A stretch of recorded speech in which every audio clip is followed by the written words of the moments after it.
एक राज्य में श्याम नामक युवक रहा करता था। एक बार उसने राजा के किसी आदेश की अवहेलना कर दी। अपने आदेश की अवहेलना राजा को कतई गवारा नहीं थी। जो भी उसके आदेश की अवहेलना करता दंड का पात्र बनता। श्याम को भी सैनिक बंदी बनाकर राजा के समक्ष ले गए।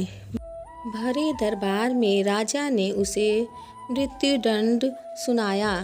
अपने मृत्युदंड पर श्याम बोला, महाराज, आपके द्वारा दिया गया मृत्युदंड शिरोधार्य है, किंतु मृत्यु पूर्व मेरा आपसे एक निवेदन है, और वह यह है कि मुझे कुछ समय प्रदान किया जाए ताकि अंतिम बार मैं अपने परिवार से मिल सकूं। राजा ने एक सिरे से उसका यह निवेदन अस्वीकार कर दिया। तुम पर कैसे विश्वास किया जा सकता है? यहाँ से जाने के उपरांत तुम वापस नहीं लौटे तो तुम्हारा यह निवेदन स्वीकार योग्य नहीं है। राजा के ये कहते ही राज दरबार में उपस्थित प्रजा में से एक युवक सामने आया और बोला, महाराज, मेरा आपसे निवेदन है कि श्याम को उसके परिवार से मिलने जाने दिया जाए। उसके वापस आते तक मुझे बंदी बनाकर रख लिया जाए। यदि वह वापस न आए तो उसके स्थान पर मृत्युदंड दे दिया जाए। युवक की बात सुनकर राजा आश्चर्यचकित रह गया। पहली बार ऐसा कोई व्यक्ति उसके सामने था जो किसी अन्य के लिए अपने प्राण देने तत्पर था। राजा ने पूछा, कौन हो युवक, और इसका स्थान क्यों लेना चाहते हो? महाराज, मेरा नाम कन्हैया है। मैं श्याम का मित्र हूँ। मुझे पूरा विश्वास है कि अपने परिवार से मिलकर ये अवश्य वापस आएगा। युवक बोला। राजा ने सैनिकों को कन्हैया को बंदी बना लेने का आदेश दिया और श्याम को परिवार से मिलने जाने की अनुमति प्रदान कर दी। श्याम को 6 घंटे का समय दिया गया, जिसमें उसे अपने परिवार से मिलकर वापस आना था। श्याम घोड़े पर सवार होकर अपने परिवार से मिलने पहुंचा और सबसे मिलकर तुरंत वापसी की राह पकड़ ली।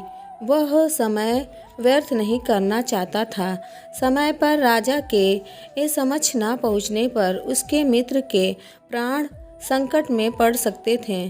तीव्र गति से घोड़ा दौड़ाते हुए वह राजमहल की ओर चला आ रहा था कि एक स्थान पर वह घोड़े से गिर पड़ा और चोटिल हो गया।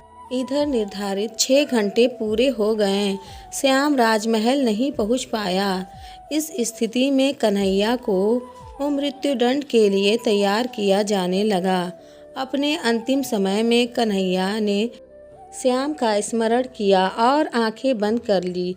वह प्रसन्न था कि वह अपने मित्र के काम आ सका, किंतु अंतिम क्षण में श्याम राजमहल पहुंच गया। अब वहाँ राजा से बोला, देरी के लिए क्षमा महाराज, मैं घोड़े से गिरने के कारण चोटिल हो गया था। अब मैं वापस आ चुका हूँ। कृपया मेरे मित्र कन्हैया को छोड़ दीजिए। श्याम का कथन सुनकर कन्हैया ऊंचे स्वर में बोला, मित्र, तुम चले जाओ। श्याम बोला, नहीं मित्र, मेरा दंड तुम कैसे भोग सकते हो, और मैं तुम्हें ऐसा करने कैसे दे सकता हूँ? मेरा दंड है, मैं ही भोगूंगा। तुमने मेरे लिए जो किया उसके लिए मैं तुम्हारी ही आभारी हूँ। राजा श्याम और कन्हैया की मित्रता देख बहुत प्रसन्न हुआ और बोला, ऐसी मित्रता मैंने आज तक नहीं देखी। मैं तुम दोनों से बहुत प्रसन्न हूँ और घोषणा करता हूँ कि तुम दोनों में से किसी को भी मृत्युदंड नहीं दिया जाएगा। मैं तुम दोनों को स्वतंत्र करता हूँ। अगर ये कहानी आपको अच्छी लगी हो तो लाइक, शेयर और सब्सक्राइब जरूर करें।